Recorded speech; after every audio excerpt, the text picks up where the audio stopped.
In the 1950s, a biologist named Niko Tinbergen performed an experiment that broke the fundamental laws of nature.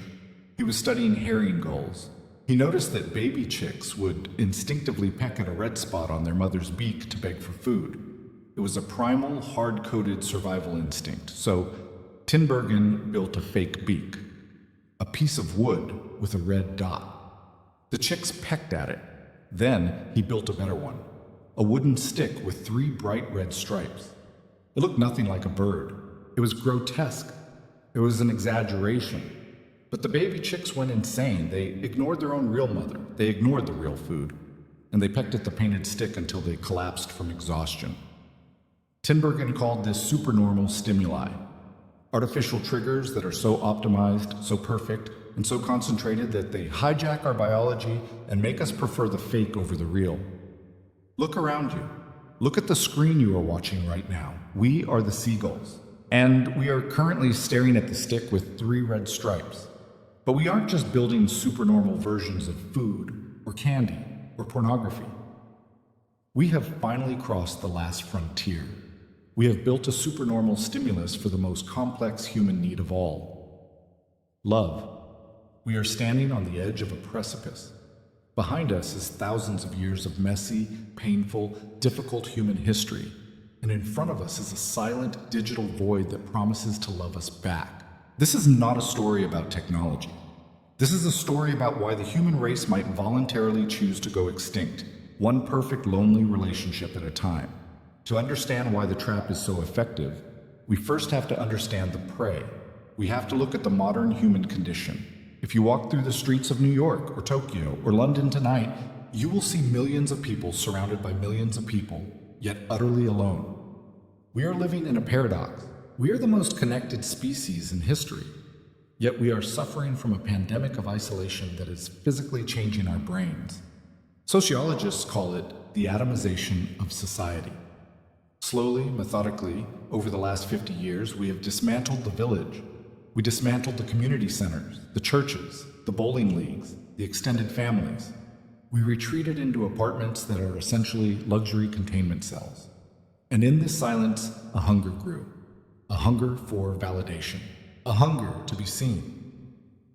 For a while, social media tried to fill this void. But social media is a performance, not a connection. When you post a photo, you are standing on a stage, hoping for applause. You are not being held. You are being rated. This created a specific kind of exhaustion. We are tired of performing. We are tired of the anxiety of being left on red. We are tired of the dating market, a phrase that commodifies human beings like meat on a shelf. We are tired of the rejection, the ghosting, the awkward silences, and the terrifying risk of opening your heart to someone who might crush it. We are starving, and when you are starving, you don't care if the meal is synthetic, you just want to eat. Enter the large language model. We need to dispel a myth right now. When you talk to an advanced AI, whether it's OpenAI's latest model or a customized companion on Replika, it does not know you. It does not care about you. It is a mathematical prediction engine. It is a terrifyingly complex game of fill in the blank. It analyzes the statistical probability of which word should come next to maximize your engagement. But here is the trick. The human brain is not designed to tell the difference. Our brains evolved in small tribes on the savannah. For 300,000 years, if something spoke to you, if something remembered your name, if something asked how your day was, that something was a person. We do not have a biological firewall against fake empathy. When an AI says, "I missed you," your brain releases dopamine. When it says, "Tell me more about your pain," your brain releases oxytocin. The chemistry is real, even if the source is code. And unlike a human, the AI is a perfect mirror. Think about your last real relationship. Think about the friction. Your partner had bad moods. They had needs that conflicted with yours. They demanded you watch movies you didn't like. They judged you when you were lazy. They challenged your opinions. That friction is annoying. But that friction is also what anchors us to reality. The otherness of another person is what forces us to grow. The AI has no otherness. It has no needs. It has no bad days. It is a servant. It is a flatterer. It is designed to agree with you. to amplify your ego, and to provide a seamless, frictionless path to validation. It is the stick with 3 red stripes. It is sweeter than real sugar. It is kinder than real love. And once you taste it, reality starts to taste like ash. There's a concept in economics called Gresham's Law, which states that bad money drives out good. If there are 2 currencies in circulation, people will hoard the good one and spend the bad one, until only the bad one remains. We are about to see Gresham's Law applied to human intimacy. Cheap, easy love will drive out expensive, difficult love. Why would a 20-year-old man in 2030 approach a woman at a bar? The risk is astronomical. He could be rejected, he could be humiliated, he could be labeled a creep. The energetic cost is high. The financial cost is high. Compare that to the phone in his pocket. In his pocket, there is a supermodel-level beauty who is obsessed with him. She loves his jokes. She shares his obscure hobbies. She is sexually available 24/7. She never asks him to take out the trash. She never asks him to improve himself. The path of least resistance is the most powerful force in human behavior. Water flows downhill. Electricity seeks the shortest ground. And human behavior seeks the dopamine hit with the lowest caloric cost. We are already seeing the hikikomori phenomenon in Japan. Millions of young people who have simply opted out of society. They haven't marched in the streets. They haven't started a revolution. They just closed their bedroom doors and never came out. With AI companions, this won't just be a Japanese phenomenon. It will be the default setting for the introverted West. We are building a generation that is incapable of friction. A generation that cannot handle a disagreement. A generation that views compromise as an assault on their identity.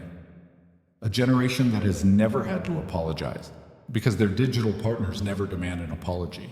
We are forgetting how to be human, because being human is fundamentally about dealing with things you cannot control. And in the digital world, you control everything. Let's go deeper. Let's talk about the philosophical horror of this. There is a thought experiment by the philosopher Robert Nozick called the experience machine. Imagine a machine that could give you any experience you desired. You could be a great poet, a world traveler, a beloved hero. You would not know you were in a tank. You would think it was all real. Would you plug in for life? Most people say no. They say they value reality, even if it's painful. They want to actually do the things, not just feel like they did them. But AI relationships are proving Nozick wrong. People are plugging in. We are discovering that for a vast percentage of the population, truth is secondary to comfort. When you read the forums of people who are married to their AI chatbots, you see a recurring theme. They say, I know she isn't real.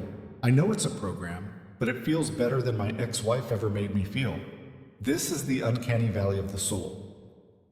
We are accepting a simulation of a soul because the real thing has become too painful to acquire. But what happens to a society that runs on simulated fuel?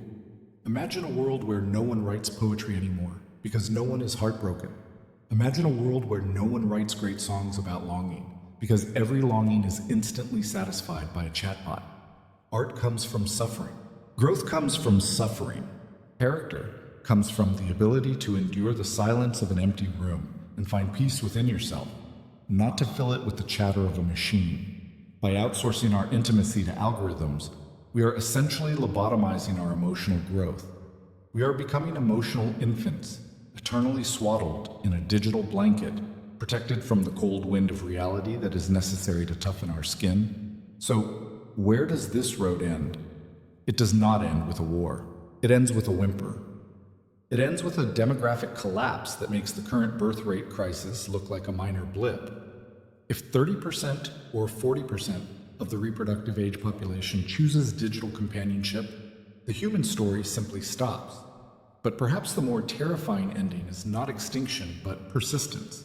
We might survive as a species, but we will survive as a collective of solipsists. Billions of people living side by side, physically close, but mentally light years apart, each trapped in a custom-made reality tunnel, whispering sweet nothings to a server farm in the desert. We will have achieved the ultimate safety. No more broken hearts, no more domestic abuse, no more awkward first dates, no more loneliness. But the price of that safety is our humanity. The renowned psychotherapist Esther Perel once said, "The quality of our lives depends on the quality of our relationships. If our relationships are fake, then our lives, by definition, become fake. We become the non-player characters in our own video game." Let's go back to the seagulls. The baby chicks starved to death because they wouldn't stop pecking at the fake stick. They ignored the real food because the fake stick looked more like food than the food did. We are holding that stick right now. It is glowing in our hands. It is whispering to us in a voice that sounds exactly like the love we have always wanted. It takes an immense amount of courage to put it down. It takes courage to choose the messy, awkward, boring, frustrating dinner with a real human being over the perfect dopamine rush of the machine. It takes courage to be misunderstood. It takes courage to be rejected. It takes courage to be lonely and sit with that loneliness instead of medicating it. The technology is not going to stop.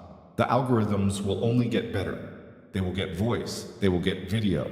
Eventually, they will get robotic bodies that are indistinguishable from us. The supernormal stimuli will become absolute. So the question is not what the technology will do. The question is, do we still have the strength to choose the real thing? Do we have the strength to look at the 3 red stripes, realize it is a lie, and turn around to face the difficult, quiet, terrifying beauty of the real world? Or will we just keep pecking, happy and hollow until the very end?